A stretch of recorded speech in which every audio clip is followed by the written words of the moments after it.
Question says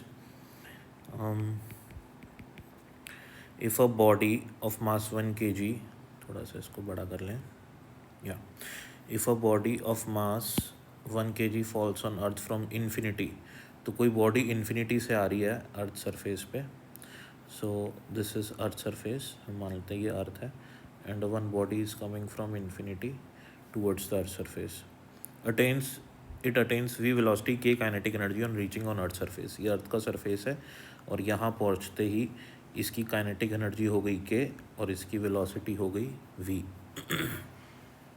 we and के respectively are, और body का मास हमको दिया हुआ है, ये 1 kg की बॉडी है, अर्थ का मास हम कैपिटल ME मान लेंगे यहाँ पे, ठीक है।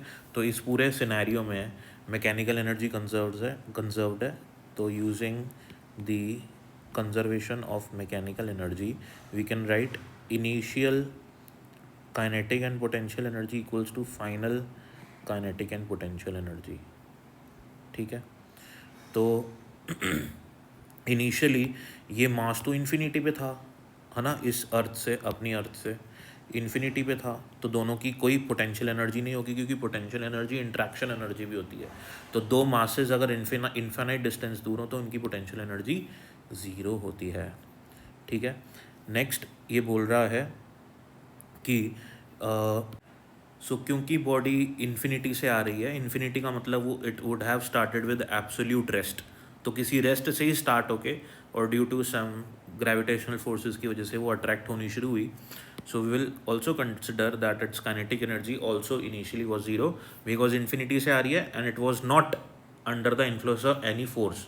तो जब तक कोई फोर्स नहीं लगेगा, धक्का नहीं, पुश नहीं होगा, तब तक कोई काइनेटिक एनर्जी नहीं आएगी ना, right. So initially it had zero kinetic energy and from zero it started.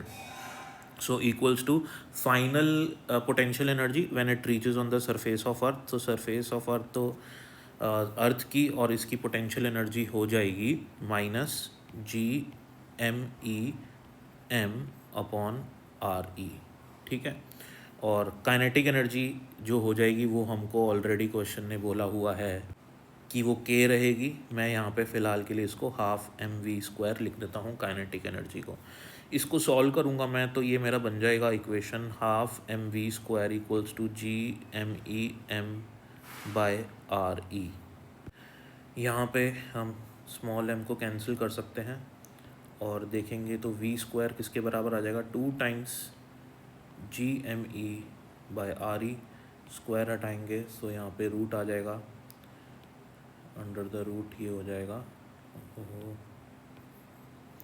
So velocity will be equals to 2GME।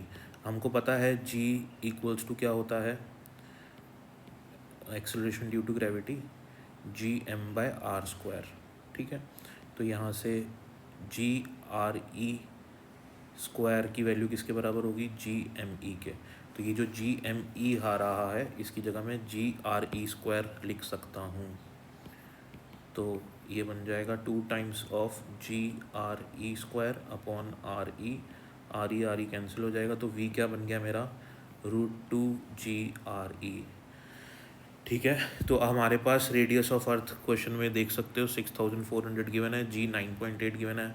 आपको पता है जब हम इसकी वैल्यूज़ पुट करेंगे तो ये हमारा 11.2 किलोमीटर पर सेकेंड बन जाता है, ठीक है। और अब आपको वेलोसिटी मिल गई तो आप काइनेटिक एनर्जी आराम से निकाल सकते हो, जो कि होती है ½ mv²। m हो जाएगा हमारा 1, v² की जगह ये आप वैल्यू पुट करेंगे, 11.2 किलोमीटर पर सेकंड में है, इसको कन्वर्ट कर लेंगे किलोमीटर को मीटर में, तो 10⁻³ से मल्टीप्लाई कर देंगे, राइट। और इसको सॉल्व करेंगे तो हमारे पास एनर्जी भी आ जाएगी इसकी, that will be equals to 6.27 × 10⁻7 joules में हमारी SI में इसका आंसर आ जाएगा। सो आप देख सकते हैं first option will be the right option for this particular question.